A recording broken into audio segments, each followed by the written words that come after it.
Assalamualaikum warahmatullahi wabarakatuh. Selamat pagi semua. Saya Husnul Hatimah dan pada kesempatan pagi ini saya akan mempresentasikan rencana penelitian saya yang berjudul Penurunan kadar logam berat limbah cair pengolahan baterai litium bekas sesuai dengan baku mutu lingkungan dengan metode elektrokoagulasi.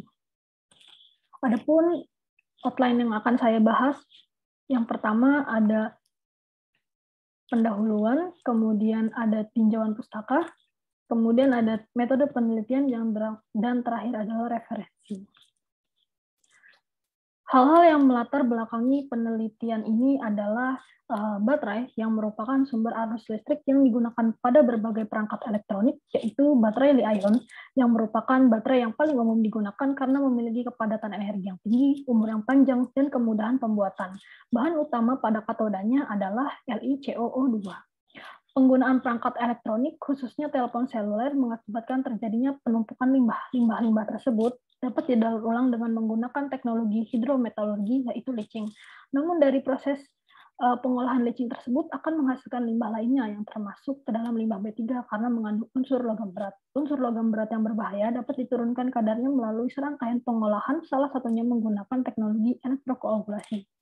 Elektrokoagulasi merupakan proses yang menerapkan prinsip elektrokimia yang melibatkan fenomena kimia dan fisika untuk mengolah air yang tercemar atau air limbah menggunakan elektroda yang mana anoda korban terkorosi untuk melepaskan prekursor koagulan aktif ke dalam larutan. Berdasarkan penelitian yang dilakukan oleh Bagawan pada tahun 2014, hasil menunjukkan bahwa penurunan kadar logam berat dari limbah elektroplating terjadi sebesar 96,2% kromium, 96,4% nikel, 99,9% Zn, 98% Cu, dan 99,5% Pb dengan menggunakan metode elektrokoagulasi ini.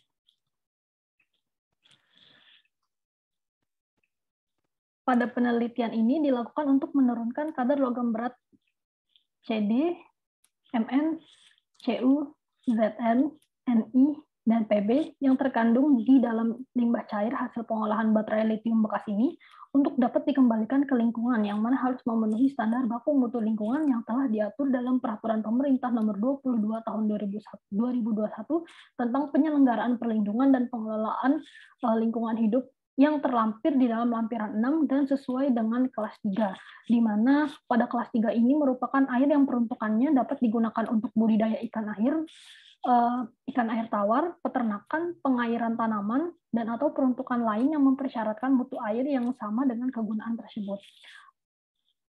Adapun tujuan umum dari penelitian ini yaitu untuk menurunkan kadar logam berat yang terdapat pada limbah cair, dan tujuan khusus untuk mengetahui pengaruh AC, rapat arus, elektroda terhadap persen penurunan logam berat. Yang selanjutnya ada tinjauan pustaka. Yang pertama ada baterai lithium ion, yang mana baterai merupakan salah satu atau lebih sel elektrokimia yang mengubah energi kimia yang tersimpan menjadi energi listrik, dan baterai secara umum telah digunakan pada perangkat elektronik.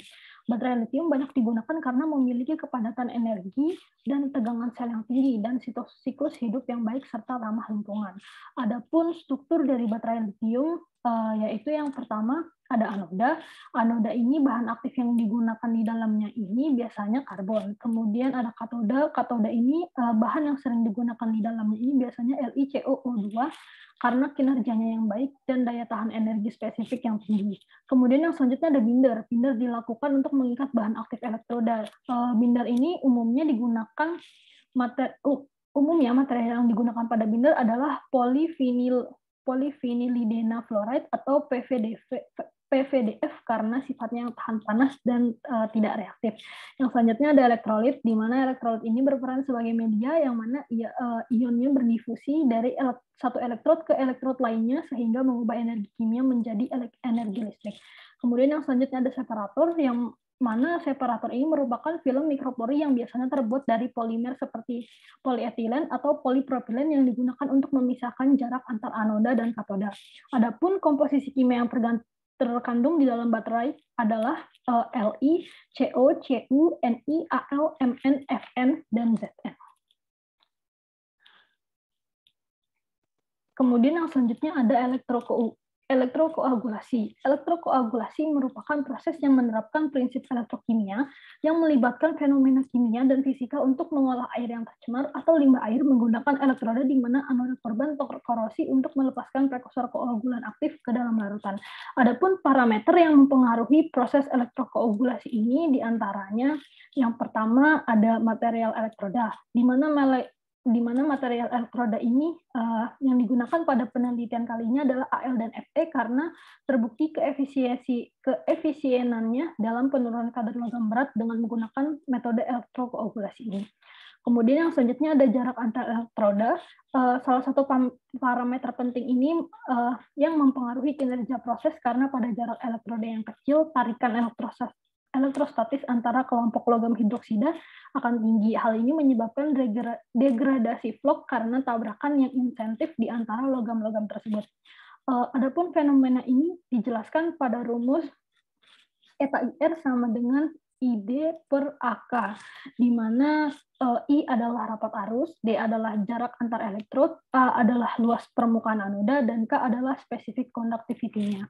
Kemudian yang selanjutnya ada kerapatan arus. Kerapatan arus ini didefinisikan sebagai rasio arus listrik di atas permukaan elektroda.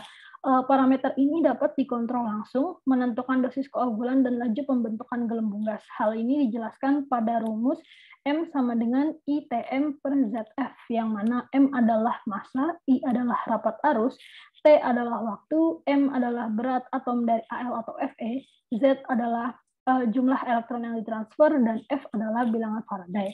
Kemudian yang selanjutnya ada waktu elektrokoagulasi. Dalam proses elektrokoagulasi, konsentrasi koagulan yang dihasilkan dari anoda meningkat seiring dengan peningkatan waktu elektrolisis.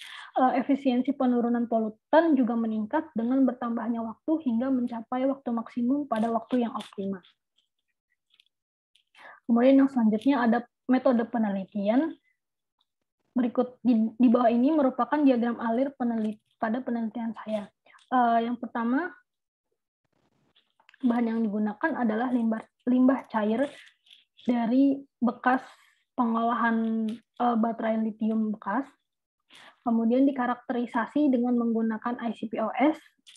Kemudian dilakukan elektrokoagulasi pertama dengan kombinasi elektroda AL-AL, waktu 10, 30, 50 menit, dilakukan secara batch dengan menggunakan power supply AC dan rapat arus 30, 40, 50 ampere per meter persegi dengan jarak antar elektroda 1 cm dan kecepatan putaran pengaduk 200 Fm.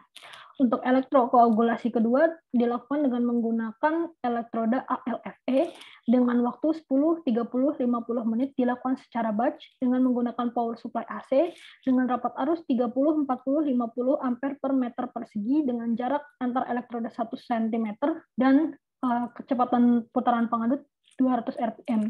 Elektrokoagulasi ketiga dilakukan dengan menggunakan elektroda FE dengan waktu 10, 30, 50 menit dilakukan secara batch dengan power supply AC dengan rapat arus 30, 40, 50 ampere per meter persegi dengan jarak antar elektroda 1 cm dan kecepatan putaran pengaduk 200 rpm.